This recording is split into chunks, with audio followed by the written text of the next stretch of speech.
The third lamp always trembled in Cole Morgan's hand. 5 years had passed since Antietam, yet his fingers still shook when he spoke Thompson's name into the darkness. The coal oil flame caught, casting shadows across the cabin's bare walls like accusing fingers. "Forgive me, boy," he whispered to the empty room. Outside, November wind rattled the split-rail fence he'd mended alone that afternoon. His hands had found the old cavalry button buried in mud, 1864, stamped in brass, blood's rust still clinging to its edges. The memory had crashed over him then, Thompson calling for water, Matthews groaning through gut-shot fever, Daniels trying to hold his intestines in with trembling fingers. Cole set the third lamp beside the others on the pine table. 3 flames for 3 ghosts. This was his nightly ritual, now isolation carved from guilt, silence purchased with other men's blood. Tomorrow would bring the same penance. Tonight, however, would bring something else entirely. Before we continue, please leave a like and let me know which city you're watching from. Now, let's get back to the story. The pounding came at midnight, violent enough to rattle the iron latch. Cole jolted from his half-sleep, instinct sending his hand toward the Henry rifle propped against the wall. 5 years of solitude had taught him that nothing good came calling after dark. The pounding continued, desperate now, mixed with what sounded like soft cries. He pulled on his boots, movements deliberate despite the urgency at his door. Could be raiders. Could be someone laying trap. The Henry's weight felt familiar in his hands, though he hadn't fired it at anything but deer in years. The pounding grew frantic. "Who's there?" His voice came out rough from disuse. No answer, just more pounding. Weaker now, as if whoever stood outside was losing strength. Cole approached the door, rifle ready but pointed down. Through the gap beneath the threshold, he could see the shadow of feet, small feet, shifting anxiously. A woman here. His nearest neighbor lived 8 miles east, and the town of Bitter Creek lay 15 miles south through the canyon. He lifted the latch. The woman nearly fell through the doorway. Young, maybe 25, with dark hair tumbling loose from what had once been a proper bun. Her calico dress, blue flowers on cream fabric, bore tears along the hem, and mud caked her boots. But it was her eyes that stopped him cold wide with terror, darting between his face and the rifle, tears cutting channels through the dirt on her cheeks. She opened her mouth, but no words came. Instead, her hands flew up, fingers moving in rapid, incomprehensible patterns, sign language. Cole realized she was deaf. "I don't understand," he said, though he knew she couldn't hear him. Fresh panic flooded her features. She grabbed his sleeve, tugging him toward the door, then pressed both hands against her throat in the universal gesture for choking. No, not choking. She moved her hands to her chest, patting rapidly. Someone couldn't breathe. Someone was dying. Cole set down the rifle. The woman's relief was immediate but brief. She pulled at him again, then suddenly dropped to her knees in the dirt of his floor. With shaking fingers, she grabbed a stick from the kindling box and began drawing in the dust, a crude figure lying horizontal, wavy lines rising from it fever, a smaller figure beside it herself, then an arrow pointing toward the valley. "Your father, husband?" Cole asked, forgetting again she couldn't hear. She seemed to understand the question in his eyes. From her dress pocket, she withdrew a daguerreotype in a brass case, pressing it into his hands. An elderly man stared back, dignified despite worn clothing, with the same dark eyes as the woman before him. Father. Then, Cole studied her more carefully now. Bruises darkened her wrists where sleeves had torn. Her dress showed more damage than a simple journey would cause deliberate tears, as if someone had grabbed at her while she fled. The mud on her boots was mixed with something darker. Blood. From running through rough terrain in the dark. She'd risked everything to reach him. But why him? Why the hermit on the mountain that even the townspeople avoided? The woman rose, swaying slightly from exhaustion. She pressed one palm against her heart, then reached that same hand toward him, finally pointing urgently toward the door. The message was clear. "Please, I'm begging you, come now. Cole had spent 5 years avoiding this human need, human connection, the weight of another life depending on his actions. The last time he'd tried to save someone, they'd died screaming his name. But this woman's desperate courage, her willingness to run through darkness to a stranger's door, cut through his carefully constructed walls. "Wait," he said, though the word was meaningless to her. He moved to his mother's old trunk, lifting out the leather medicine satchel she'd left behind. Willow bark for fever, laudanum for pain, clean linen for bandages, tools he'd kept maintained out of habit, never expecting to use them again. The woman watched, hope kindling in her exhausted features. Cole grabbed his coat, then paused at the table where 3 lamps still burned. 3 dead men's lights. He looked at the woman, at her torn dress and bleeding feet, at the determination that kept her upright despite everything. Maybe tonight he could save someone instead. He took the whale oil lantern from its hook, lighting it with steady hands. Then, one by one, he lit every lamp in the cabin, all 7 of them, placing them in windows where they'd cast light into the darkness. Not a memorial this time, a beacon, a promise that they'd return. The woman's eyes widened at the sight. She reached out, tentatively, and touched his sleeve. Her fingers barely grazed the fabric before pulling back. But in that moment, Cole felt something shift inside his chest. A door long barricaded cracking open. He helped her onto his mare, noting how she positioned herself sideways despite the lack of a proper side saddle. She'd ridden before. When he swung up behind her, she didn't flinch at his proximity, only pointed urgently toward the valley trail. As they rode into the darkness, Cole glanced back once at his cabin blazing with light, a sight he'd never created before, not even when Martha was alive. 7 lamps burning against the night, waiting for their return, if they returned at all. The canyon trail descended through shadows thick as wool, each hoofbeat echoing off stone walls that pressed close enough to touch. Cole kept one arm loose around the woman's waist, steadying her as the mare picked her way down the treacherous path. She didn't pull away from his touch, necessity overruling propriety, though he felt the tension in her spine, the careful distance she maintained even in their forced proximity. Moonlight filtered through the narrow gap above, painting the trail in silver and shadow. The woman's hand rose periodically, pointing left at a fork, right at another, her knowledge of these paths surprising him. How many times had she made this journey, and why did she know the way to his cabin? 20 minutes into their descent, she turned her head slightly, catching his eye in the moonlight. From her pocket, she withdrew something wrapped in cloth, a small journal bound in worn leather. She opened it carefully, angling it to catch the moon's light, and showed him a page. The sketches were remarkable. Detailed drawings of medicinal plants, willow bark, echinacea, feverfew, each one labeled in careful script with usage notes. For fever, for breathing, for pain. She'd been studying, preparing. This wasn't a desperate flight to find any help. She'd specifically sought someone who might have medical knowledge. Cole pointed to himself, then made a questioning gesture. How did she know? She flipped several pages back, showing him another sketch. His own cabin, drawn from a distance, smoke curling from the chimney. Below it, in that same careful hand, the hermit who was once a doctor's assistant. Mother was midwife, may help if desperate enough. So the town talked about him. Even in his isolation, he remained part of their folklore. The war veteran who'd come home broken, who'd lost his wife to influenza the first winter after his return, who'd retreated to the mountain to live with his ghosts.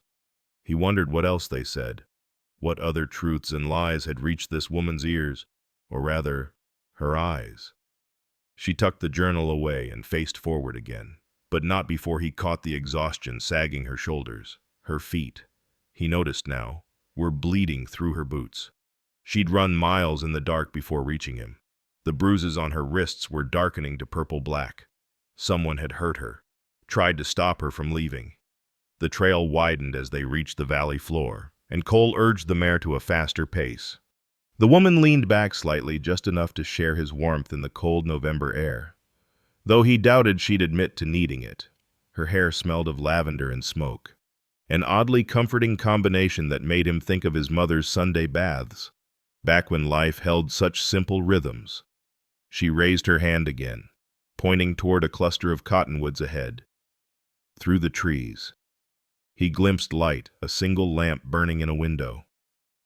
As they drew closer, the structure materialized a dugout home built into the hillside, half buried like a secret. Tar paper covered two small windows. A rough wooden door hung slightly askew on leather hinges. But it was the destruction around it that made Cole pull up short. The garden fence lay in smoldering ruins, posts blackened and kicked over. Dead chickens were scattered across the yard, necks wrung and left to rot. The well's wooden cover had been smashed, pieces floating in the water below. And there, nailed to the door with what looked like a railroad spike, hung a piece of foolscap paper. The woman slid from the horse before Cole could help her. Stumbling in her haste to tear the paper down, she crumpled it in her fist, but not before he'd seen the block letters "Deaf and dumb don't belong." Rage, unexpected and hot, flooded Cole's chest. He'd seen cruelty in the war boys blown apart by cannon fire, prisoners left to starve, medics shot while tending wounded. But this terrorizing a woman and her sick father because she couldn't hear, this was the particular kind of evil that grew in small places, fed by fear and ignorance. The woman was already at the door, pushing it open. Cole tied the mare to the one standing fence post and followed, ducking through the low doorway into the dugout's dim interior. The smell hit him first, fever, sweat, and sickness. The musty earth smell of the dugout walls, herbs burning in a small brazier. The single room was sparse but clean, a rough table, 2 chairs, a cast-iron stove, and in the corner, a narrow bed where an elderly man lay struggling for each breath. The woman was already at his side, pressing a wet cloth to his forehead. In the lamplight, Cole could see the man clearly, the same dignified face from the daguerreotype, now gray with illness, lips tinged blue from lack of air, pneumonia, advanced from the sound of the rattling in his chest. Cole moved to the bedside, setting down his medicine satchel. The woman watched him with desperate hope as he examined her father. The old man's pulse was rapid and weak, his fever dangerously high. Each breath was a battle, lungs filled with fluid that wouldn't clear. "How long?" Cole asked, forgetting again that words were useless. But the woman seemed to understand. She held up 3 fingers, then pointed to the sun's path across the sky 3 times. 3 days. 3 days of this struggle, alone, while facing whoever had destroyed their property. Cole opened his satchel, pulling out the bottle of willow bark tincture. He showed it to the woman, miming drinking, then pointing to the fever. She nodded eagerly, already reaching for a cup. As he prepared the medicine, she moved around him with surprising grace, anticipating his needs. Clean water here, another cloth there. The lamp moved closer for better light. They worked together in silence born of necessity, but Cole found it oddly peaceful. No need for explanations or reassurances, just action, pure and focused. She trusted his hands, his knowledge. He trusted her understanding, her quick intelligence that translated his gestures into meaning. When he prepared the mustard plaster for her father's chest, she watched intently, memorizing each step. When he showed her how to count pulse beats against his pocket watch, her fingers on the old man's wrist were gentle but sure. She was learning, storing knowledge for the next crisis, the next time she'd be alone. The thought bothered him more than it should. The image of her here, facing illness and persecution with no one to help, scraped against something raw in his chest. Those burned fence posts, those dead chickens, they were warnings. Whoever had done this would return. As if reading his thoughts, the woman touched his sleeve again. This time, she didn't pull away immediately. Her fingers pressed lightly, conveying what words couldn't: gratitude. Yes, but also a question. Would he stay? Not forever. Her eyes seemed to say, practical even in their pleading. Just until the crisis passed, until her father could breathe again. Cole looked at the old man struggling for air, at the woman's exhausted but determined face, at the destruction visible through the cracked door. He thought of his cabin on the mountain, those 7 lamps still burning in the windows, waiting for their return. "I'll stay," he said aloud, though she couldn't hear him. But she saw it in his face, in the way he settled more firmly beside the bed, unpacking all of his supplies instead of keeping them ready for quick departure. Her smile was small, tired, but it transformed her face, the first glimpse of who she might be when not running, not afraid, not alone, as Cole worked to save her father's life. He found himself thinking that perhaps those 7 lamps weren't just guiding them home. Perhaps they were lighting a path towards something else entirely. Something he'd thought lost at Antietam, buried with Martha, dissolved in 5 years of self-imposed exile. The possibility of redemption, arriving in the form of a desperate woman's courage and an old man's labored breathing. The night stretched ahead, long and uncertain. But for the first time in 5 years, Cole Morgan wasn't facing it alone. The hours between midnight and dawn stretched like taffy, each minute pulling longer than the last. Cole had seen plenty of men fight for breath in field hospitals, but watching this old man struggle in the lamplight of a dugout home felt different, more personal. The woman Hope, her father had whispered once in his delirium, never left his side. Cole prepared another dose of willow bark tea, stronger this time. The fever hadn't broken. If anything, it climbed higher, turning the old man's skin to parchment, his breathing to desperate gasps. Hope held her father's hand, her free fingers moving in what Cole now recognized as prayer, the same repetitive pattern, over and over, like a rosary made of air. "Marcus," the old man muttered, eyes rolling beneath closed lids. "Marcus, don't let them. The school. She just wants to learn." Hope's face crumpled at her father's words, though she couldn't hear them. Cole touched her shoulder gently, pointed to her, then to himself, then made a gesture he hoped conveyed, "Tell me." She understood, pulling out her journal again. This time, she showed him different pages, drawings of a small schoolhouse, children at desks, a young woman at the chalkboard, Hope herself, Cole realized, before teaching. The next page showed the same classroom, but now the children's faces were twisted in mockery, mouths open in what must have been taunts. Parents stood in the doorway, angry. She flipped the page. The schoolhouse door, chained shut. A word painted across it that she'd drawn but scratched out heavily, as if the very shape of the letters hurt her. She'd lost her position because of her deafness. "Bastards," Cole muttered, forgetting she might read lips. But Hope was already showing him more. Her father standing before what looked like the town council, hands raised in petition. The next image, their wagon loaded with possessions, leaving town, then this place, the hidden dugout in the valley, far from everyone. They'd thought distance would bring peace. She closed the journal and picked up a piece of charcoal from the stove, writing on the wooden table itself, 2 months quiet.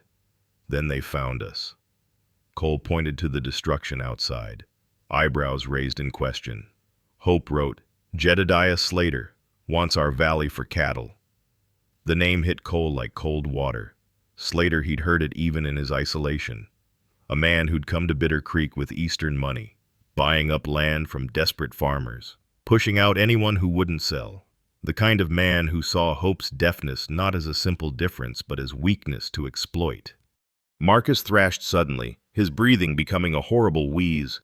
Cole pressed his ear to the man's chest. The lungs were filling faster now, drowning him from within.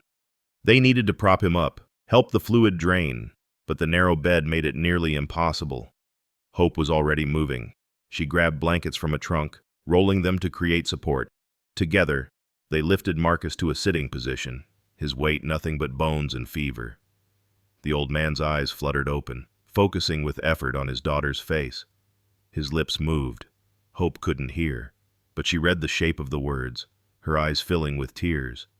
She pressed his hand to her cheek, shaking her head fiercely at whatever he'd said.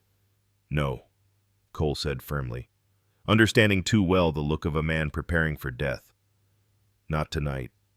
And he prepared the mustard plaster with renewed urgency, spreading it across Marcus's chest while Hope held her father upright. The pungent smell filled the dugout, sharp enough to cut through the sick room atmosphere. Cole had seen this work before, the heat drawing blood to the surface, helping to break up the congestion. But it took time, and time was bleeding away like water through their fingers.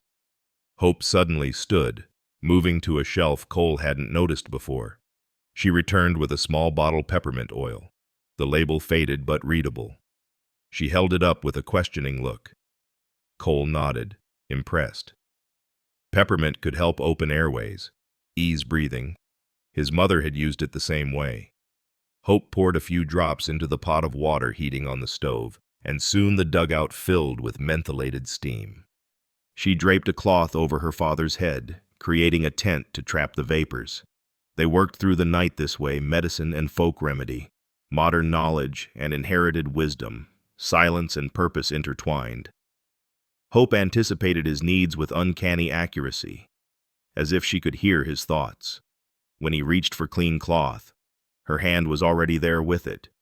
When Marcus needed his position adjusted, she moved in perfect synchronization with Cole's intentions. Around 3 a.m, Marcus's breathing grew so labored that each inhale sounded like tearing paper. Hope's composure finally cracked. She buried her face in her hands, shoulders shaking with silent sobs. Cole did something he hadn't done in 5 years. He put his arms around another human being in comfort. Hope stiffened for a moment, then collapsed against him, her tears soaking through his shirt. He held her while she grieved not for death, but for the possibility of it, for the unfairness of it, for the aloneness she'd face if her father died.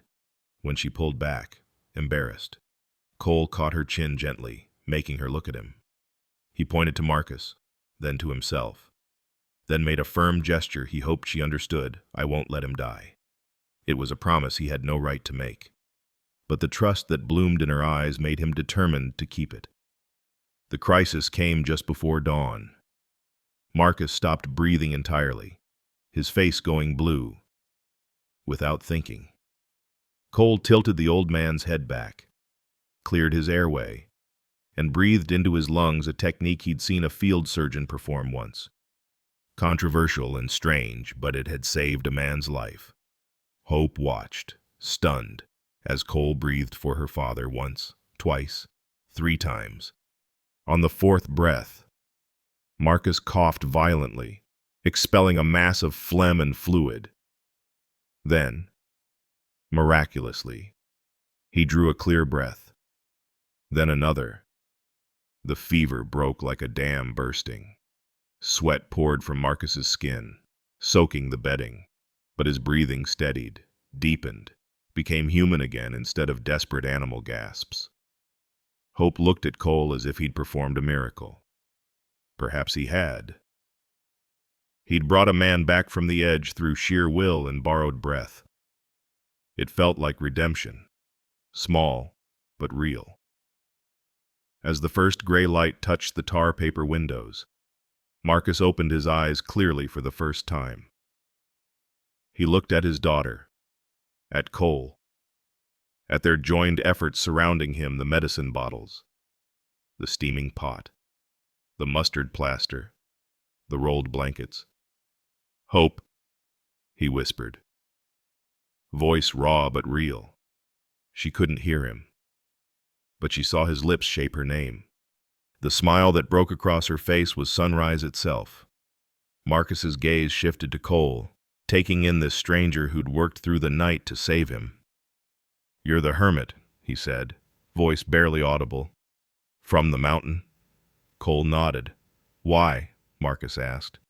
Cole looked at Hope, who was busy preparing fresh water for her father, unable to follow their conversation. Why indeed? Because a desperate woman had pounded on his door. Because 3 ghosts demanded he try again. Because isolation had become its own kind of death. Because she asked. Cole said simply, Marcus studied him for a long moment. Then, with effort, he raised one trembling hand toward Cole in blessing or gratitude, or perhaps simple acknowledgement. One broken man recognizing another. "They'll come back," Marcus whispered. "Slater's men. They want us gone."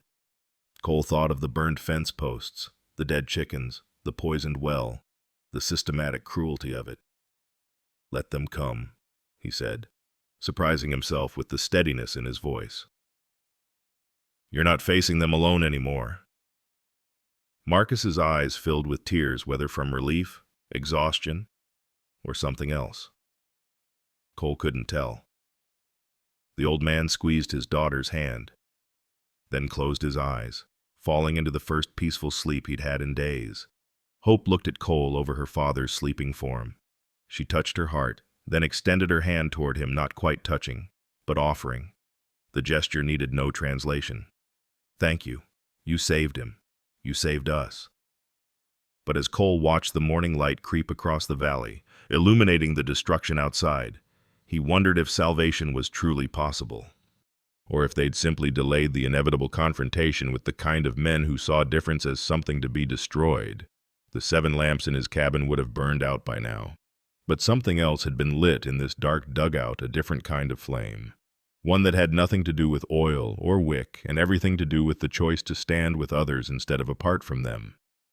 The valley held its secrets close, but one had been revealed in the night's desperate hours. Cole Morgan was no longer alone, and neither were the people he'd chosen to protect. 3 days had passed since the fever broke, and Marcus remained balanced on the knife's edge between recovery and relapse. Cole hadn't left the dugout except to tend his horse and gather wood for the stove. Hope hadn't left her father's side except to prepare the simple meals that kept them all functioning: corn mush, salt pork, bitter coffee that tasted like hope itself. The morning routine had developed without words. Cole would check Marcus's pulse first thing, counting the beats against his pocket watch while Hope watched intently. The old man's heart was steadier now, but his lungs still rattled with each breath, fluid stubborn in its refusal to fully clear. "Your daughter learns quickly," Marcus said on this 3rd morning, his voice still whisper-thin but gaining strength. Cole glanced at Hope, who was preparing fresh willow bark tea with the precise measurements he'd shown her. She already knew more than she let on. That journal of hers, it's filled with medical observations. Her mother was a healer woman. Back in Missouri, died when Hope was 12. Marcus shifted, wincing at the movement. Hope lost her hearing at 4, but she'd already absorbed so much just watching her mother work. It's like the knowledge was sleeping in her hands, waiting. Cole prepared a fresh mustard plaster, mixing the ground mustard seed with flour and water until it formed a paste. The proportions had to be exact. Too much mustard would burn the skin. Too little wouldn't draw the blood to the surface. He showed Hope each step again, letting her feel the texture of the properly mixed paste. She touched his wrist suddenly, a question in her eyes. Cole understood. She wanted to make the next one herself. He nodded, pushing the ingredients toward her. Her hands moved with surprising confidence, measuring by sight what he'd measured by experience. When the consistency wasn't quite right, she adjusted without prompting, adding a touch more water, stirring until the paste was perfect. "Good," Cole said, forgetting she couldn't hear him, but she read the approval in his face, a small smile lighting her tired features. They worked together to apply the plaster to Marcus's chest, Hope holding her father upright while Cole spread the mixture on brown paper, then pressed it against the old man's skin. Marcus bore the burning sensation without complaint, though his jaw tightened against the discomfort. "Feels like hellfire," he muttered. Hope caught the movement of his lips, her face creasing with concern. She looked to Cole questioningly. Cole made a gesture he'd been teaching her, thumb and forefinger held close together. "Small pain," the gesture meant. Then he pointed to Marcus's chest and made a breathing motion, deep and clear. "Big help." Understanding dawned in her eyes. She turned to her father, repeating Cole's gestures with her own flourish, adding a reassuring pat to his shoulder. Marcus managed a weak smile for his daughter. The noon sun slanted through the tar paper windows when Cole decided to teach Hope something crucial. He took her hand. She didn't pull away anymore, trust having replaced wariness, and placed her fingers on his wrist, right where the pulse beat strongest. "Feel," he said, though the word was unnecessary. Her eyes widened as she felt his heartbeat through her fingertips. Cole counted on his pocket watch, tapping her arm with each beat so she could understand the rhythm, the pace of a healthy heart. Then he moved her fingers to her father's wrist. The difference was immediately apparent. Marcus's pulse was rapid, weaker, with occasional skips that made Hope's face tighten with worry. Cole showed her how to count, how to track the patterns. Within minutes, she was counting on her own, her lips moving silently with each number. "You're teaching her to be a proper nurse," Marcus observed, watching his daughter's concentrated face. "She's teaching herself," Cole corrected. "I'm just providing the language." Hope suddenly stood, moving to her shelf of remedies. She returned with the cobalt bottle of peppermint oil, but also with 2 other bottles Cole hadn't seen before. She set them before him like an offering, then pointed to each one with a questioning look. The first was camphor oil, excellent for chest congestion. The second was something Cole didn't recognize, a tincture that smelled of pine and something else, something medicinal but unfamiliar. Hope opened her journal, showing him a drawing of a plant Cole had never seen in his mother's books. She'd written below it, "Desert sage, mountain Apache remedy, for breathing." "Where did you learn this?" Cole asked, then caught himself, rephrasing with gestures. He pointed to the drawing, then to Hope, making a questioning motion. Hope drew quickly in her journal an older Apache woman, hands extended in teaching. Then she drew herself, smaller, younger, watching and learning. Below, she wrote, "Before the sickness took my ears." Cole studied the tincture with new respect. Indigenous knowledge, passed to a child who couldn't hear but could see everything. He uncorked the bottle, dabbed a tiny amount on his wrist. The sensation was immediate airways opening, breath coming easier. "Try it," he said to Marcus, showing Hope he approved. Together, they prepared a new treatment. Cole's mustard plaster on the chest, Hope's desert sage tincture in the steam tent, the camphor oil rubbed on Marcus's throat. The combination seemed to work better than any single remedy. Within an hour, Marcus was breathing more easily than he had in days. "You make a good team," the old man said, his eyes moving between them. Hope couldn't hear the words, but she seemed to sense the sentiment. She met Cole's eyes, and something passed between them, not romance, not yet, but recognition. They worked well together. Their silences complemented each other. Their different knowledge bases merged into something stronger. The afternoon brought a setback. Marcus's fever spiked again, though not as severely as before. Hope's calm cracked, fear flickering across her face. Cole touched her shoulder, steady and reassuring, then showed her how to prepare cool compresses with vinegar water, another of his mother's remedies. She watched him demonstrate the proper way to cool a fever not too fast, which could cause shock, but steadily, starting at the extremities and working toward the core. She copied his movements exactly, her hands gentle but efficient as she bathed her father's arms and legs with the cool cloths. By evening, the fever had retreated again. Marcus slept peacefully, his breathing still rattled but no longer desperate. Hope and Cole sat on either side of the bed, exhausted but vigilant. Cole found himself studying her in the lamplight. The past 3 days had carved hollows under her eyes, but there was a strength in her face that hadn't been there before. She'd faced her father's near death and hadn't broken. She'd learned skills that might save lives. She'd trusted a stranger with everything that mattered to her. Hope caught him looking and tilted her head questioningly, embarrassed. Cole pointed to the medicine satchel, then to her, then made a gesture he hoped conveyed, "You did well." She understood. But her response surprised him. She took his hand the first time she'd initiated such contact and placed it over her heart. Then she moved that same hand to rest over his heart. The gesture was clear. We did well. Together. The moment stretched between them, intimate without being inappropriate.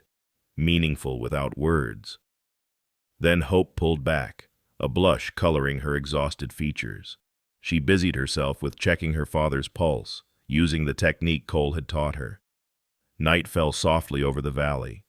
Cole prepared a final dose of willow bark tea for Marcus, who roused enough to drink it without assistance, a significant improvement. Hope smiled at this small victory, the first genuine smile Cole had seen from her that wasn't tinged with worry. "I believe I'll live," Marcus said, his voice stronger than it had been in days. Hope read his lips and her face crumpled. She leaned against her father's shoulder, shoulders shaking with silent sobs of relief. Marcus stroked her hair with one trembling hand, murmuring comfort she couldn't hear but could feel in his touch. Cole stood to give them privacy. But Hope caught his sleeve. She pulled him back down, then did something that stunned him. She took his hand and her father's hand and joined them together, placing her own hands over both. "Family," the gesture said. "Or perhaps, you're part of this now." Marcus squeezed Cole's hand with surprising strength.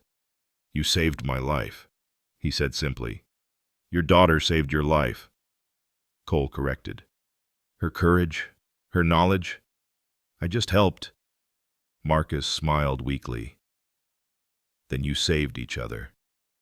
As Cole sat in the lamplight, joined to these two people he'd known for only days, he felt something shift in his chest, the weight he'd carried since Antietam Thompson's eyes.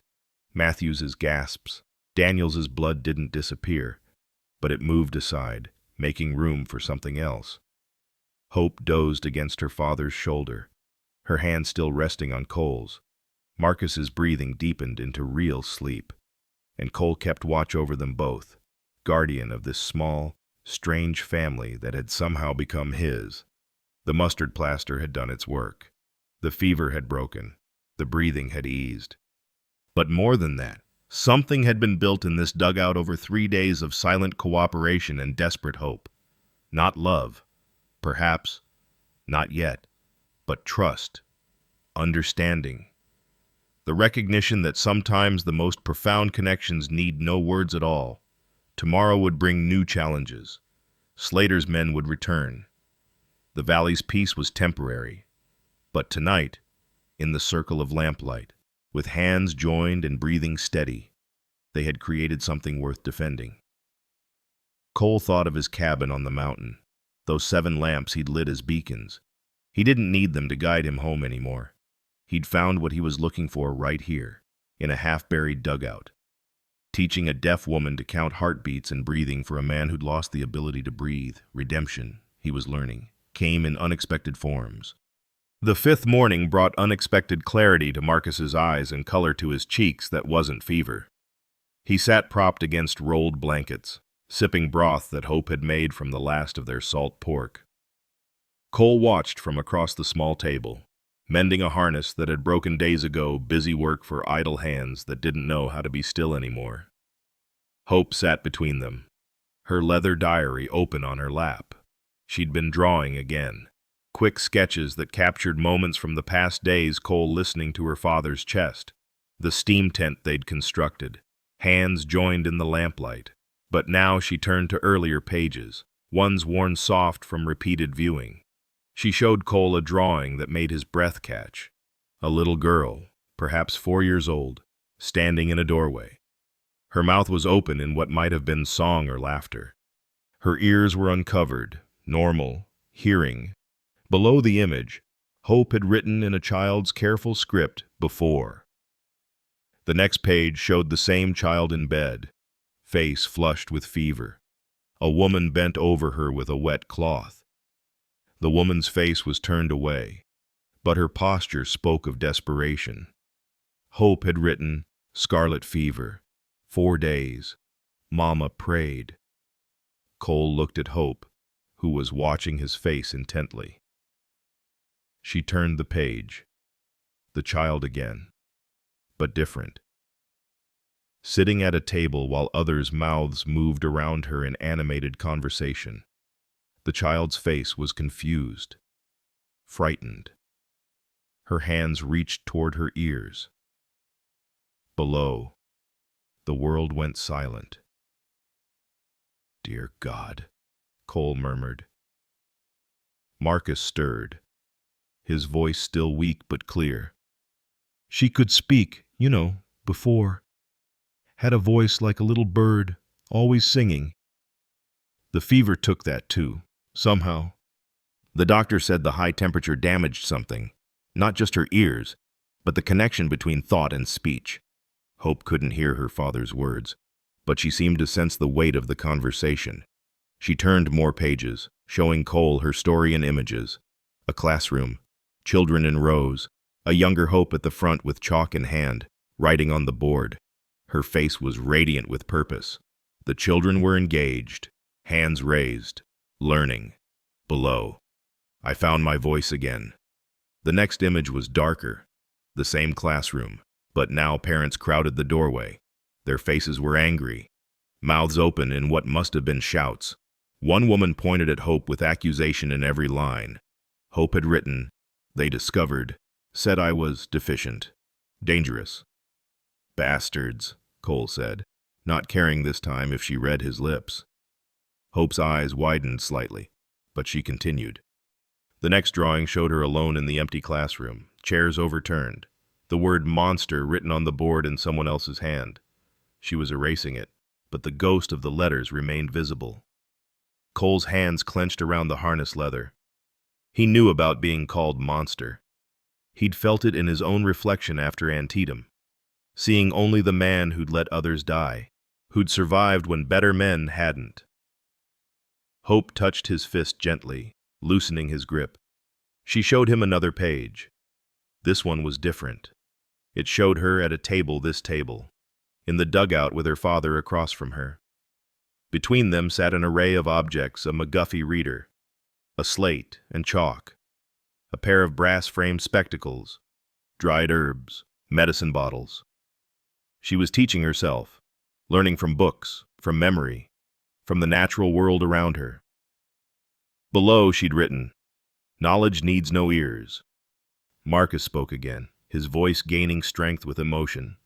She taught herself everything. Read every book we could find, learn to read lips by watching people at market, matching mouth movements to context. She even developed her own sign language, though there was no one to share it with. Hope was showing Cole more pages now, faster, as if a dam had broken. Images of her helping neighbors with sick children, using her mother's remedies. Images of those same neighbors turning away when they realized she couldn't hear. Images of isolation that echoed Cole's own, a figure standing apart, watching life happen to others. Then she showed him a drawing that was recent, maybe from the night before. It was Cole himself, bent over her father, breathing life back into his lungs, but she'd drawn something else too, a light emanating from him, spreading to encompass all three of them. It wasn't realistic, but it was true. She wrote on the table with charcoal, "You brought light." Cole shook his head, pointed to her, then wrote beside her words, "You brought courage." Hope smiled, that rare, genuine expression that transformed her tired face.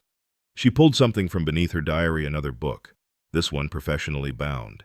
She opened it to reveal printed pages of hand symbols, carefully illustrated. Conversational Sign Language for the Deaf and Dumb. The title page read, "Published 1867 Boston." She'd been studying formal sign language from this book, comparing it to her own invented signs. She showed Cole the symbol for friend, two index fingers hooked together. Then she pointed to him, to herself, and made the sign. Friends. Cole agreed, copying the gesture. Marcus watched this exchange with eyes that seemed to see more than the simple movements. "You lost someone," he said to Cole. It wasn't a question. Cole's hands stilled. He looked at the old man, then at Hope, who was watching him with those dark, understanding eyes. "My wife," he said finally. "Martha. First winter after the war. Influenza." He paused, then added, "Before that, in the war. 3 men under my command. I was supposed to. I couldn't save them." Hope couldn't hear the words, but she read the pain in his face. She reached for her diary again, flipping to a blank page. She drew quickly 3 flames. Then she looked at him questioningly. Cole nodded, stunned. How had she known? Then he remembered she'd seen his cabin that first night, the 3 lamps burning. She'd understood even then. Thompson, Matthews, Daniels, he said. Pointing to each flame she'd drawn, Hope added to the drawing. 3 flames.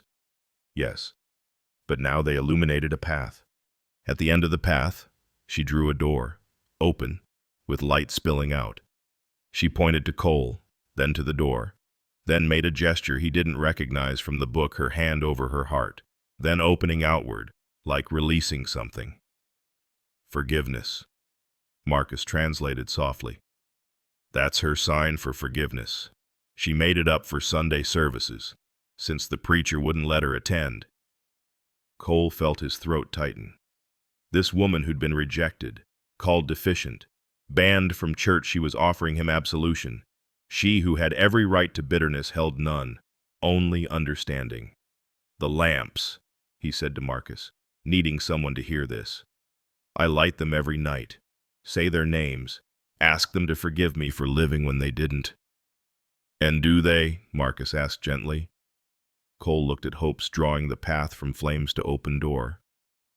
I don't know, but maybe they'd rather I help the living than mourn the dead.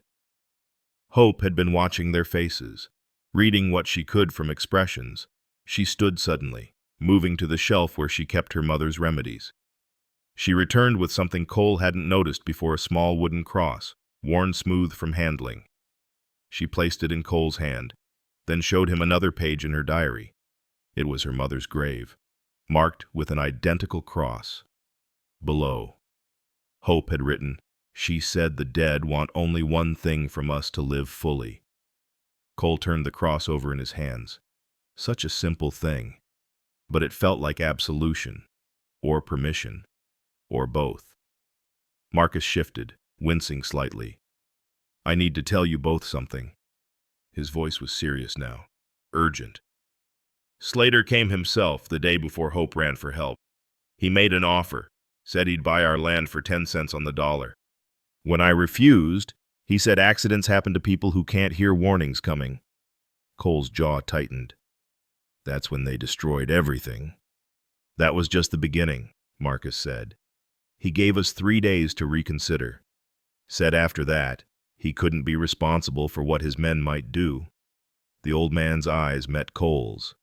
Today is the 3rd day. Hope had been reading her father's lips, and her face had gone pale. She wrote quickly, we should leave. Go somewhere else. No, Cole said firmly. Then he wrote it too, so she could be certain. No more running. He stood, pacing the small space. His mind was working now. Strategic thinking he hadn't used since the war. But this time, it wouldn't be about violence. It would be about something else. We need witnesses, he said. Town folks who'll see what Slater's doing. Make it public. Marcus shook his head weakly. They won't come. They're afraid of him.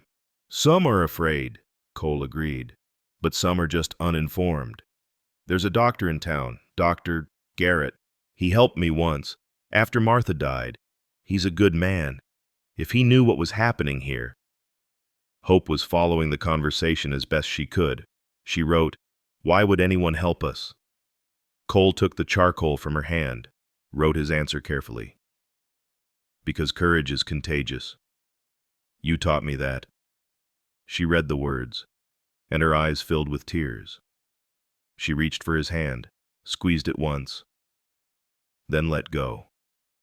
Marcus watched them both, something knowing in his gaze. Cole, he said quietly, whatever happens next, I want you to know you've given us more than medical help. You've given us hope that we're not alone in this. Cole thought of his cabin on the mountain, empty now, no lamps burning in the windows. He thought of 5 years of isolation, of punishing himself with loneliness. He thought of Hope's courage, running through darkness to find help, of Marcus's dignity in the face of persecution, of the way they'd made room for him at their table, in their crisis, in their small family. "You're not alone," he said firmly. "Not anymore." As if in response to his words, the sound of horses rose from the valley, multiple horses, moving fast. Hope couldn't hear them, but she saw both men's faces change.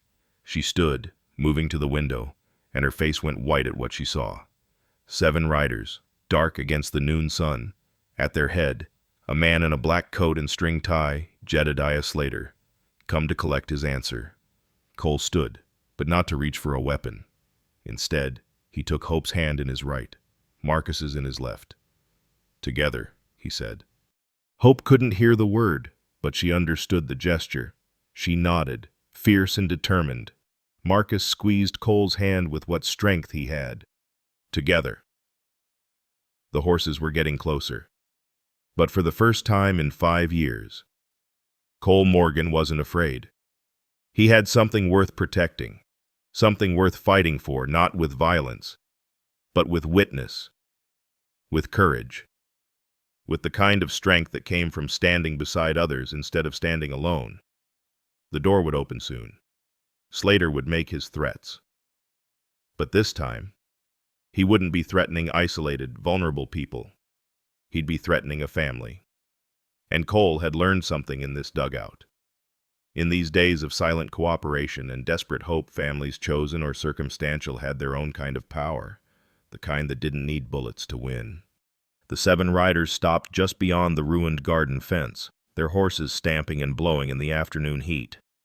Jedediah Slater dismounted slowly, deliberately, his black coat unmarred by trail dust despite the ride from town. He was a man who understood the power of appearance. Everything about him spoke of Eastern money and Western ambition. Cole stood in the doorway of the dugout, Hope beside him, her chin raised despite the fear he could feel trembling through her. Marcus had insisted on rising from his bed, though he leaned heavily against the doorframe, each breath still a conscious effort. "Mr. Brennan," Slater said, addressing Marcus with mock courtesy, "I trust you've had sufficient time to consider my generous offer?" Marcus straightened as much as his weakened body would allow. "The answer is the same. This land isn't for sale." Slater's pale eyes shifted to Hope, lingering in a way that made Cole's hands clench. "And your afflicted daughter. Surely you want better for her than this." He gestured at the destroyed garden, the poisoned well. "Accidents have already happened. More could follow." Hope couldn't hear the words, but she could read the threat in Slater's posture, the casual menace in how his men spread out in a half circle, hands resting on pistol grips. She pressed closer to Cole, not in fear, but in solidarity. "You should go," Cole said, his voice carrying the authority of someone who'd once commanded men. "Now." Slater's attention shifted to him, eyes narrowing. "And you are the man who's making sure this family stays safe." A laugh rippled through Slater's men. Jake Slade, Slater's foreman, spat tobacco juice near Cole's boots. "One broken-down hermit against 7 of us. Those ain't good odds, friend." Cole did something then that stopped the laughter cold. He turned his back on them, walked into the dugout, and returned carrying not a rifle but a lamp, a simple coal oil lamp with a brass base, its flame steady despite the breeze. "You know what this is?" Cole asked, holding the lamp high. Slater's expression grew wary. "Have you lost your mind?" "This is light," Cole said simply. "And light has a way of showing things folks would rather keep hidden." He looked directly at Slater. "Like how a man with Eastern money is forcing families off their land. Like how you poisoned a well and slaughtered livestock to terrorize a deaf woman and her sick father." "No one will believe you," Slater said, but uncertainty flickered in his eyes. "Won't they?" Cole set the lamp on a fence post, where its flame caught the afternoon sun, seeming to burn brighter. "See, Mr. Slater, you made a mistake. You assumed isolation meant invisibility. But people talk. They notice when smoke rises from burned fences. They wonder why a respected teacher and her father suddenly disappeared into the valley." Hope watched Cole's lips intently, understanding enough to know he was defending them with words instead of weapons. She stepped forward, pulling something from her dress pocket, a letter, sealed and addressed. Cole took it, recognizing the name on the envelope, Judge William Brennan, Circuit Court, Denver. He looked at Marcus in surprise. "My brother," Marcus wheezed. "Hope wrote to him days ago. If we disappear, if anything happens to us, he'll know why." Slater's composure cracked slightly. "You're bluffing." Hope pulled out another paper, a receipt from the Bitter Creek postal office, dated 5 days prior. She'd mailed the letter before seeking Cole's help. Insurance against exactly this moment.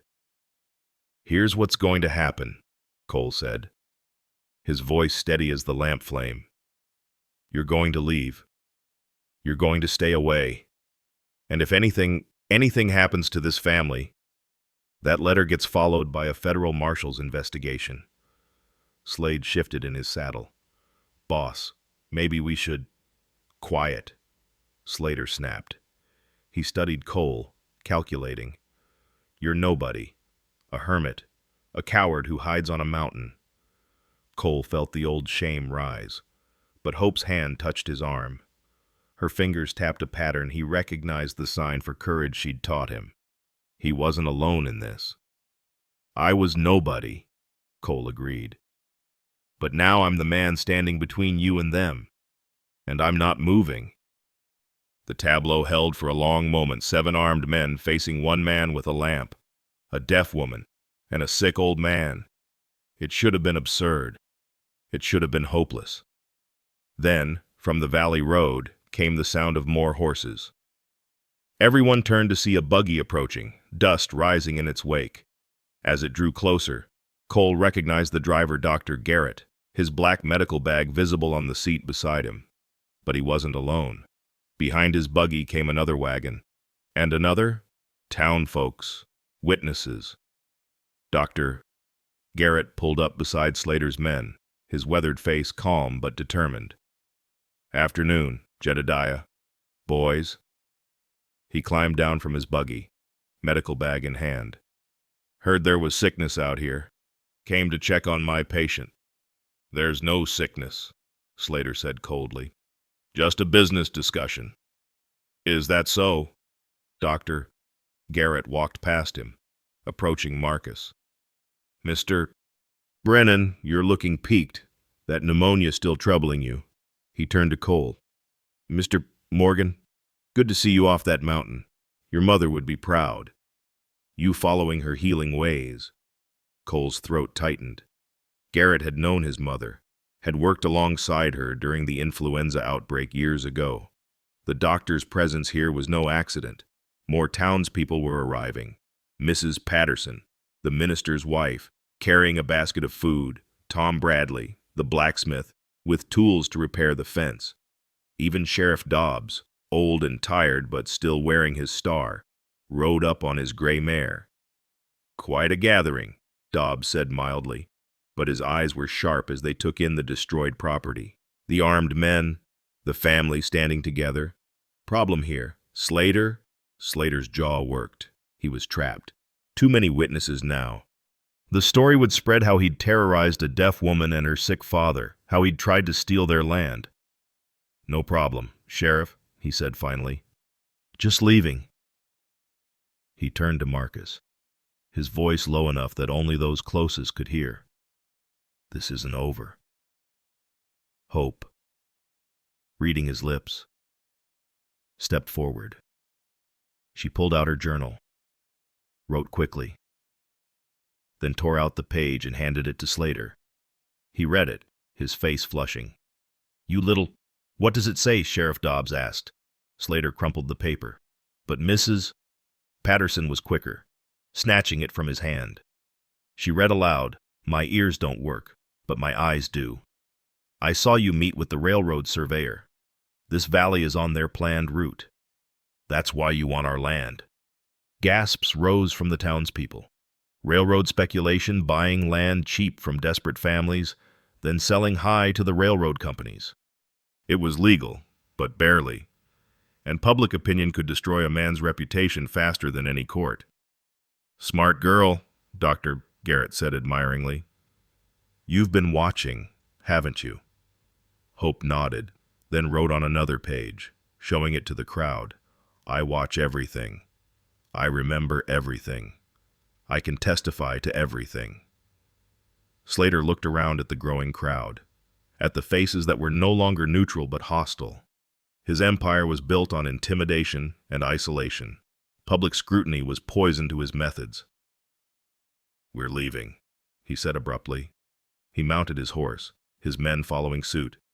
But before riding off, he looked back at Cole. You've made an enemy today. Cole picked up the lamp from the fence post, holding it steady. No, Mr. Slater. I've made a stand. There's a difference. The 7 riders departed, dust swirling in their wake. The townspeople remained uncertain now that the confrontation was over. Doctor, Garrett broke the silence. Well, I'm here now. Might as well check on my patient. He approached Marcus, opening his medical bag. Cole's been treating you. I hear his mother taught him well. As the doctor examined Marcus, the other townspeople began to move. Tom Bradley started gathering the burned fence posts, shaking his head at the waste. Mrs. Patterson unpacked her basket, revealing fresh bread and preserves. Others began cleaning debris, filling buckets from their own water barrels to replace what had been poisoned. Hope stood in the middle of it all, tears streaming down her face. She'd been isolated for so long, shunned and feared. Now her neighbors were here, helping, accepting. Cole found himself beside her.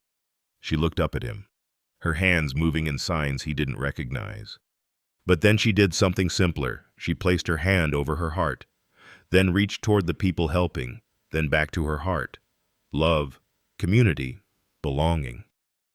Sheriff Dobbs approached Cole. That was brave, what you did, standing up to Slater with nothing but a lamp. Not nothing, Cole corrected, looking at Hope and Marcus, at the townspeople who'd come. I had everything that mattered. The sheriff nodded slowly. Your mother would be proud. Martha, too. Cole's chest tightened at his wife's name, but for the first time, it didn't bring only pain. Martha would have loved Hope's courage, Marcus's dignity. She would have stood exactly where he stood, protecting those who needed it. As the sun began to set, painting the valley in gold and amber, the dugout that had been a place of isolation and fear transformed into something else. Neighbors worked together, shared stories, began the slow process of reconciliation. Doctor, Garrett pulled Cole aside. I should have come sooner. When I heard they'd run the Brennans out of town, I should have stood up then. You're here now, Cole said. That's what matters. The doctor studied him. You've changed. The man who went up that mountain 5 years ago wouldn't have done this. Cole looked at Hope, who was teaching Mrs. Patterson some basic signs, both women laughing at the clumsy attempts. I had good teachers. As darkness fell, the townspeople began to leave, but with promises to return. Tom Bradley would come back tomorrow with lumber for proper fence posts. Mrs. Patterson would bring other church ladies to help establish a new garden. Dr. Garrett would check on Marcus daily until the pneumonia fully cleared. When the last wagon rolled away, Cole, Hope, and Marcus stood together in the doorway of the dugout. The lamp still burned in Cole's hand, its light seeming brighter in the gathering dark. You saved us, Marcus said simply. Cole shook his head. We saved each other. Hope took the lamp from his hands, carrying it inside. She placed it on the table where, just days ago, Cole had worked desperately to save her father's life. Now it illuminated something different, a family not of blood but of choice, forged in crisis and strengthened by courage. Tomorrow would bring challenges. Slater wouldn't give up easily.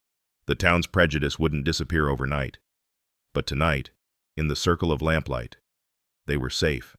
They were together. They were home. 3 months had passed since that afternoon when Slater and his men had ridden away in defeat. The November cold had given way to February's bitter grip, but inside the expanded dugout, warmth radiated from more than just the cast iron stove. Cole stood at the new window, real glass, installed just last week by Tom Bradley, watching the morning sun paint the valley in shades of frost and gold. Below, the garden plot lay dormant under a protective layer of straw, ready for spring planting. The new fence posts, straight and strong, marked boundaries that meant something different now. Not isolation, but definition. Not separation, but belonging. The sound of wagons approaching drew his attention. Dr. Garrett's buggy led the procession, followed by 3 other wagons loaded with people and supplies. It had become a weekly occurrence, these Sunday gatherings, though today held special significance. Hope appeared beside him, carrying 2 steaming cups of coffee. She'd taken to wearing her hair pinned up lately, revealing the delicate curve of her neck and ears she'd once hidden in shame. She handed him a cup, then pointed to the approaching wagons and signed something he now understood. Family comes. Not biological family, but the kind chosen through hardship and sustained through grace. "Marcus," Cole called. "They're here."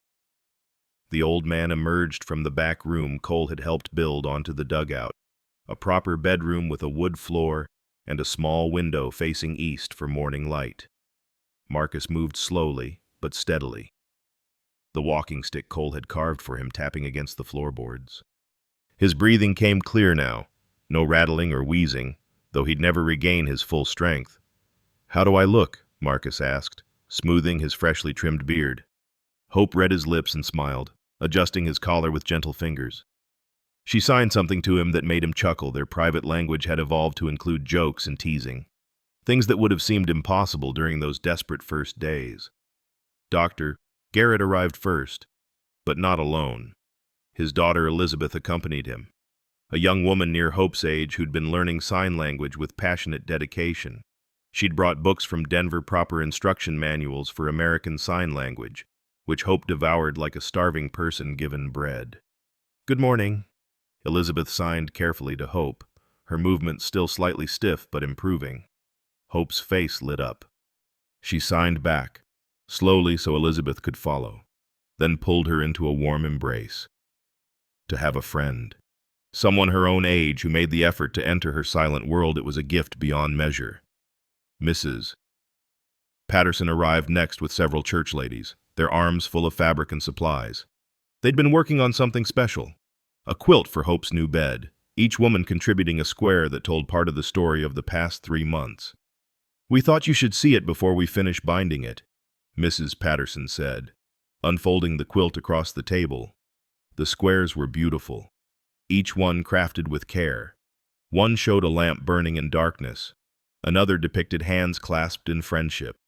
There was a mortar and pestle for healing, a book for learning, a garden plot for growth. At the center, a heart with wings reaching toward the sky, Hope's name sign that she'd taught them all. Hope traced the squares with trembling fingers, tears rolling silently down her cheeks. She signed "thank you" over and over, then wrote on her slate when signs weren't enough, "You've given me a voice in thread and kindness." Tom Bradley and his sons arrived with lumber and tools, ready to help Cole finish the addition. He'd been planning a small workshop where Hope could prepare and store her medicines properly. She'd been corresponding with an herbalist in Denver, trading knowledge about indigenous remedies she'd learned from the Apache woman years ago. "Morning, Cole," Tom said, his handshake firm and friendly. "Ready to raise those walls?" Cole nodded, but his attention was caught by another wagon approaching, one he didn't recognize. As it drew closer, he saw it carried a single passenger, a middle-aged man in a traveling suit and spectacles, a leather portfolio clutched in his hands. "That's Mr. Morrison from the Territorial Education Board," Dr. Garrett said quietly. "I may have written to him about Hope." Hope noticed the stranger too, and Cole saw fear flicker across her face. Officials had never brought good news to her life. Cole moved closer to her, a silent promise of protection. "Mr. Morrison climbed down from the wagon, his expression unreadable. He approached Marcus first, properly formal. "Mr. Brennan, I'm James Morrison from the Territorial Board. I've come about your daughter." Marcus stood straighter, despite his weakness. If you've come to tell us she can't— On the contrary, Morrison interrupted, his stern face cracking into a smile. I've come to offer her a position. We're establishing a school for the deaf in Denver. We need someone who understands both worlds, hearing and deaf, to help develop the curriculum. Someone who knows how to teach when words aren't available. Hope had been reading his lips, and her hand flew to her chest in shock. She signed rapidly to Cole, too fast for him to follow, then grabbed her slate and wrote, "They want me to teach. More than teach." Morrison continued, "To help build something new, a place where children like you who you were can learn without limits." He opened his portfolio, pulling out official-looking documents. The position comes with housing, a salary, and the resources to develop your own teaching methods. The room had gone silent, everyone watching Hope's face as she processed this reversal of fortune, from outcast to educator, from shunned to sought after. She wrote on her slate, showing it to Morrison. "Would I teach alone?" Morrison smiled. "We hoped you might bring an assistant, someone who understands your methods, who you trust." Hope looked at Cole, a question in her eyes that had nothing to do with employment and everything to do with the bond they'd built over these months. Cole felt his heart race, understanding what she was asking. Denver meant leaving his mountain, his self-imposed exile. It meant returning to the world fully, but it also meant continuing what they'd started here, the healing, the teaching, the belonging. Before he could respond, Marcus spoke. "I need to stand." Cole and Hope both moved to help him, but he waved them off. With tremendous effort, using his walking stick for balance, Marcus rose fully to his feet for the first time since his illness. He stood there, trembling but upright, looking out the window at the community gathered in his yard. "Elizabeth," he said to Dr. Garrett's daughter, "would you sign for me? I want Hope to understand every word." Elizabeth nodded, moving where Hope could see her clearly.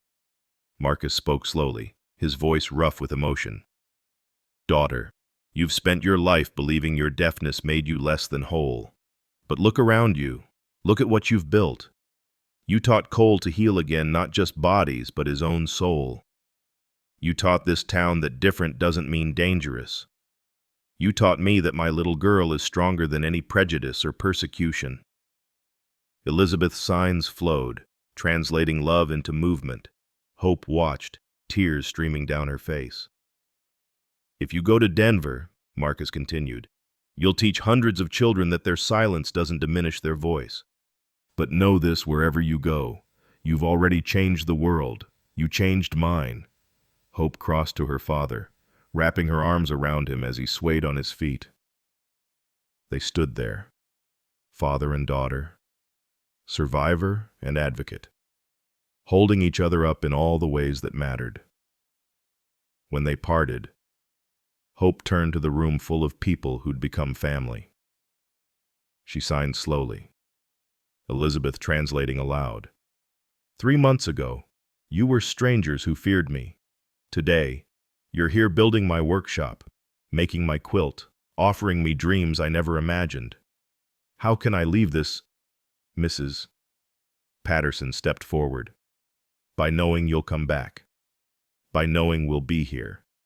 By taking what you've learned here and spreading it wider." She looked at Cole meaningfully. "Both of you." Hope crossed to Cole, taking his hands in hers. She didn't sign or write.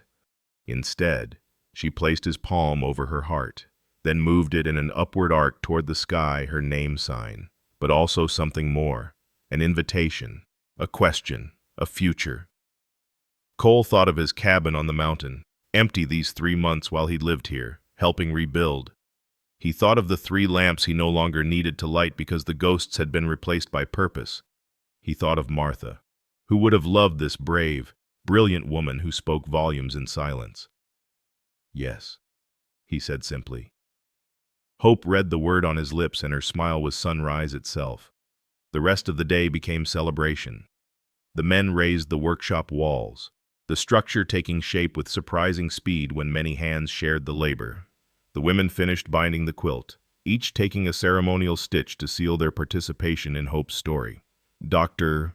Garrett and Marcus played checkers on the porch, discussing the logistics of Denver while pretending not to make plans. As the sun peaked at midday, Elizabeth suggested something that made everyone pause. Hope, would you teach us your name sign, all of us, so we can tell the children in Denver where it came from? Hope stood in the center of the gathering, demonstrating slowly, hand to heart, capturing something precious, then reaching skyward, releasing it to soar. But she added something new, a third movement. She brought her hand back down, fingers spread wide, encompassing everyone around her. Hope, Elizabeth translated, begins in the heart, reaches for dreams, but always remembers where home is. Tom Bradley's wife had brought a camera, a recent purchase from a traveling salesman. She insisted on a photograph, everyone arranged in front of the dugout with its new addition taking shape beside it. Hope stood between Cole and Marcus, their hands linked, the community spread around them, some sitting, some standing, all connected by the threads of shared experience. Hold still, Mrs. Z. Bradley called, ducking under the black cloth. This moment deserves remembering. The flash powder exploded in brilliant light, capturing them all: the hermit who'd learned to live again, the deaf woman who'd found her voice, the father who'd stood when standing seemed impossible, and the community that had chosen courage over prejudice. Later, as the sun set and the wagons began departing, Mr. Morrison approached Hope and Cole with practical details. The school would open in April. Housing was arranged. The salary was modest but sufficient. There would be challenges. Denver had its own prejudices, its own fears to overcome. We understand, Cole said, his hand finding Hope's. We've had good practice. Morrison smiled. I believe you have. That night, after everyone had gone, the three of them sat around the table where so much had transpired. The lamp burned between them, the same lamp Cole had carried that day facing Slater. The same one that had lit desperate medical procedures. The same one that now illuminated possibility. To Denver, then, Marcus said, raising his coffee cup in a toast. To new beginnings. To family, Cole added, thinking of how that word had expanded beyond anything he'd imagined. Hope raised her cup, then signed something new, something she'd been working on. Cole recognized some of it, the signs for yesterday, today, and tomorrow. But she'd linked them together with a flowing motion that meant continuation, connection, continuity. What does it mean? Cole asked. Hope wrote on her slate, her final message of this transformative day. Our story doesn't end, it only grows. Outside, the February stars emerged one by one, bright and cold and constant. But inside the dugout, warmth prevailed. The lamp flame danced, casting shadows that looked like reaching hands, soaring birds, opening doors. And in the silence that had once meant isolation, three people found perfect understanding. Tomorrow would bring packing, planning, preparation for Denver. But tonight was for stillness, for gratitude, for the quiet recognition that sometimes the greatest gifts come disguised as the greatest challenges. Hope had been right. Their story wouldn't end. It was just beginning. The autumn air carried the scent of apple cider and fresh bread as wagons wound their way up the mountain trail to Cole's cabin. What had once been a path traveled only by a hermit seeking isolation now bore the marks of frequent passage wheel ruts worn smooth, branches trimmed back, a proper hitching post installed where the trail widened into a clearing. Cole stood on the porch he'd built that summer, watching the procession arrive. The cabin behind him bore little resemblance to the sparse shelter where he'd once nursed his guilt. Windows had been cut into the south wall, flooding the interior with light. An addition stretched eastward, 2 proper bedrooms and a workspace for Hope's growing collection of medical texts and teaching materials. But it was the sound that marked the greatest change, laughter rising from inside, Marcus's wheezing chuckle mixing with the higher notes of children's voices. Hope emerged from the cabin, carrying a tray of molasses cookies still warm from the oven. She moved with a new grace, her pregnancy just beginning to show beneath her blue cotton dress. When she saw the arriving wagons, her face lit with the kind of joy Cole had once thought impossible in his life. "They're here," she signed to him. Though speech had begun returning to her in fragments, words rusty from disuse but growing clearer each day under the patient guidance of a specialist in Denver. The first wagon carried the Brennan family from town, no relation to Marcus, but they'd claimed kinship through kindness. Their 3 children tumbled out before the wheels stopped rolling, racing toward Hope with fingers already forming the signs she'd taught them. "Teacher, we practiced watch." Hope set down the tray just in time to catch the youngest, little Mary, who signed with the elaborate enthusiasm of a 5-year-old, "I can spell my name now, Mary." "Beautiful," Hope said aloud, the word clear despite her careful pronunciation. 6 months of therapy in Denver had returned fragments of the voice stolen by fever 21 years ago. Dr. Garrett arrived next with Elizabeth, who'd returned from Denver the week before with her own certificate in deaf education. She'd spent the summer learning alongside Hope, and would take over the local classes while Hope prepared for motherhood. "How are our students?" Garrett asked, climbing down from his buggy with the careful movements of advancing age. "Eager," Cole replied, helping him with his medical bag.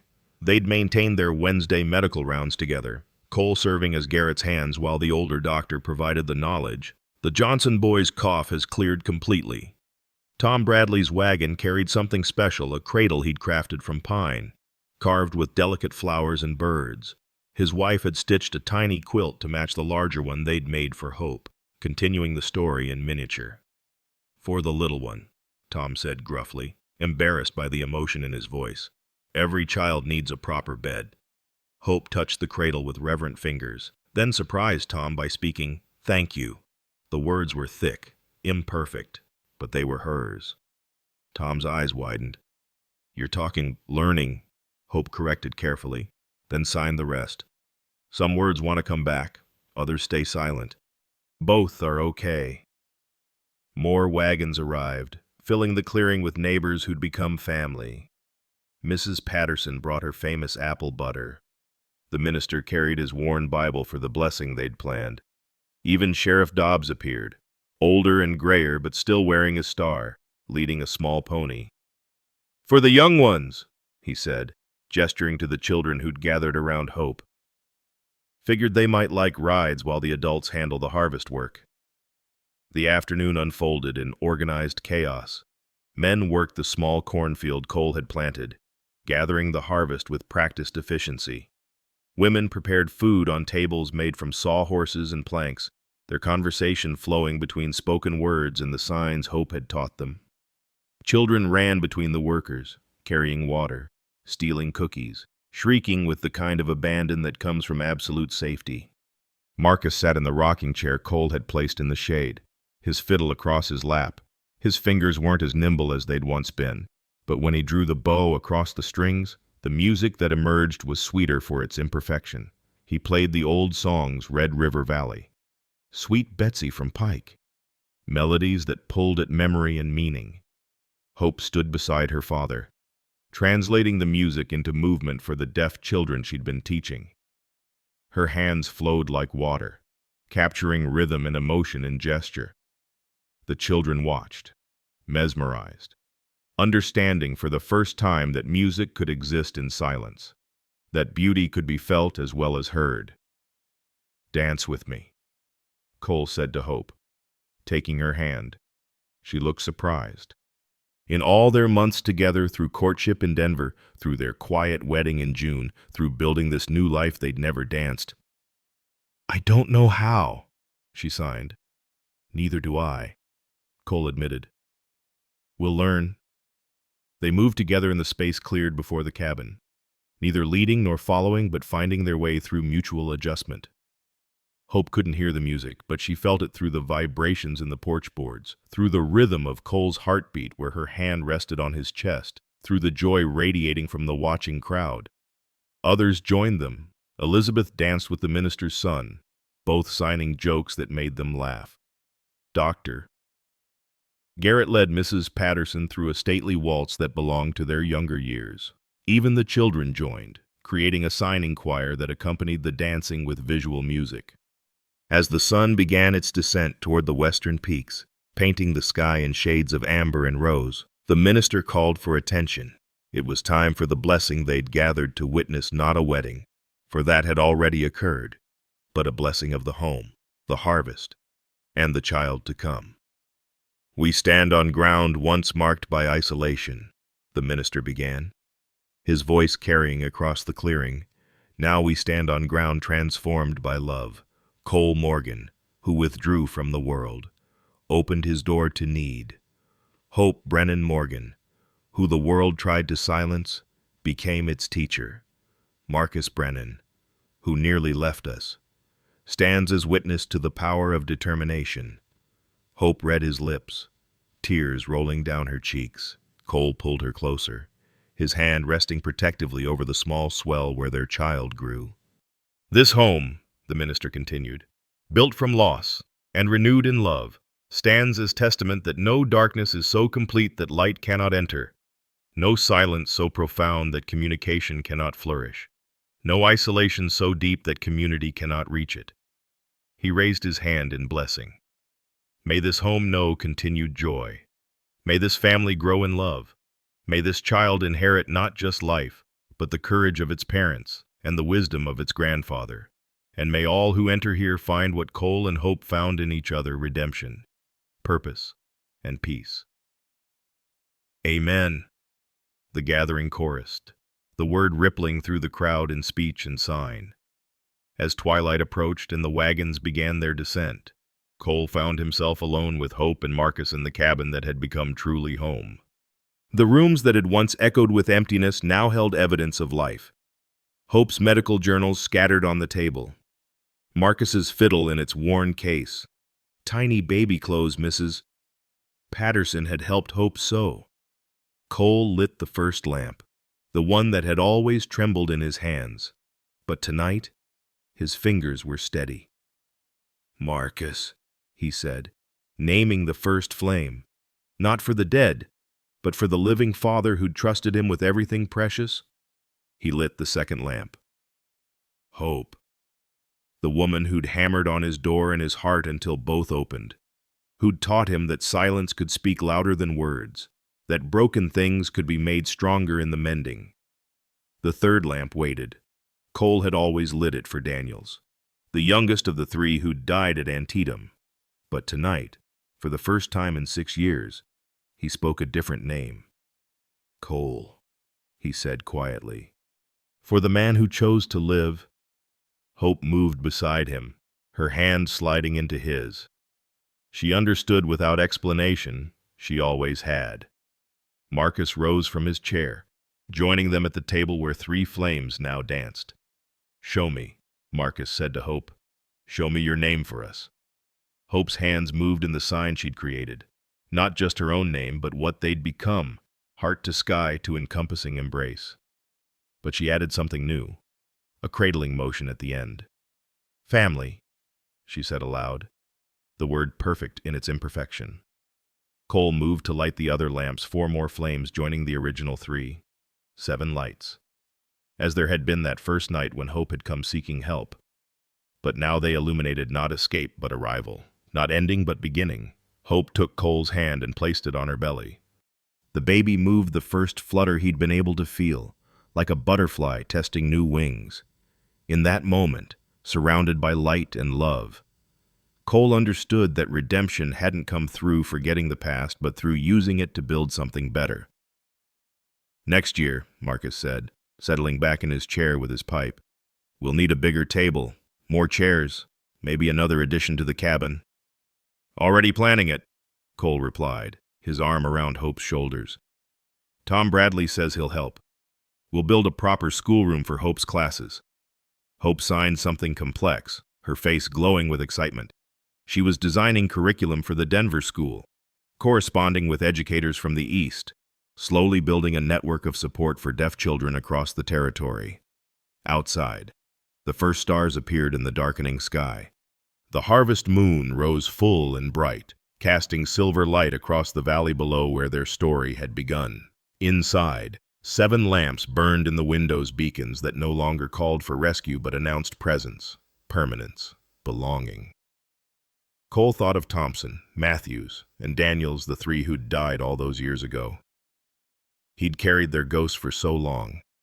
But somewhere between that midnight when hope had pounded on his door and this evening of harvest celebration, he'd finally understood. The dead didn't want monuments of guilt. They wanted life to continue, fuller and richer for the losses that had shaped it. Hope began preparing their evening meal, her movements sure and graceful despite the changes in her body. Marcus played his fiddle softly, old melodies that spoke of journeys ended and homes founded. Cole stood at the window, watching the last wagon disappear down the mountain trail. "Come," Hope said aloud, her voice stronger now. "Eat." It was a simple word, a simple invitation, but it held everything, all the journey from isolation to connection, from silence to communication, from 3 lamps for the dead to 7 lamps for the living. Cole joined his family at the table where light danced and shadows held no fear. Through the windows, their lamps cast rays into the darkness, each beam a bridge between what was and what could be. And in the warm circle of their illumination, 3 people who'd found each other in crisis now lived in quiet joy. Proof that the deepest healing happens not in solitude, but in the choice to open doors, to trust again, to let love speak in whatever language it chooses. The lamps would burn all night, as they did every night now, not as memorial or summons, but as declaration.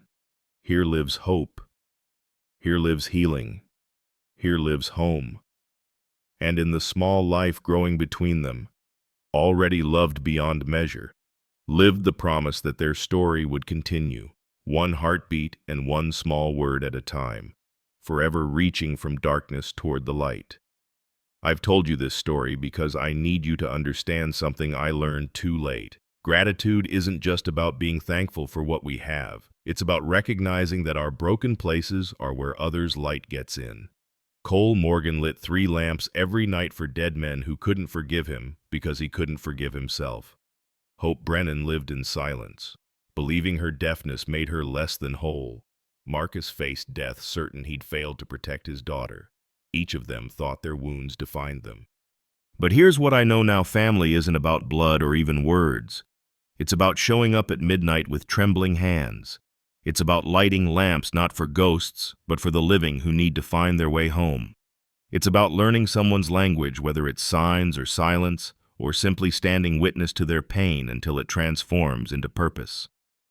Cole saved Hope's father, but Hope saved Cole's soul. The town that shunned difference learned to embrace it. The hermit became a husband. The outcast became a teacher. The dying man lived to hold his grandchild. We're all walking around with our 3 lamps, thinking we're alone with our ghosts. But gratitude, real gratitude, means opening the door when someone knocks, even when we're certain we have nothing to offer but our own emptiness. Sometimes, that's exactly what they need.